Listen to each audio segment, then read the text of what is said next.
Some people in Appalachia used to live in hollowed out trees, or even in tree stumps. Not all Appalachians lived in trees, but some people did. There used to be giant chestnut trees in the Appalachian Mountains until the chestnut blight. They could get between 100 and 120 feet tall, and their trunks could be 10 to 12 feet across. Sometimes people would live in the hollowed out trunks of these trees. Chestnut wood was rot resistant, so even hollow trees stayed sturdy for decades. Many hollow trees were created naturally by lightning, age, or fire. A traveler in the 1830s wrote that near the Holston River in Virginia, a chestnut stood large enough for a man to ride his horse inside and turn himself around. There's a story about a man and woman living in a tree in Russell County, Virginia. Someone traveling the woods had found that the man passed away and told his brothers.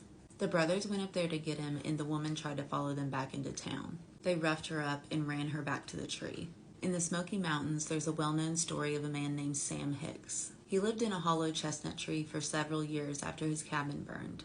There's lots of different reasons that people in Appalachia lived in trees. People would live in them while waiting for their house to be built, or live in them for a while if something had happened to their house. Some people just wanted to live in them and away from town. There's tales of moonshiners and outlaws and Civil War soldiers staying in them and living in them. It wasn't a common thing to live in a tree in Appalachia, but it did happen sometimes. Some people did indeed live in trees. It would be impossible now because we don't have trees that big anymore.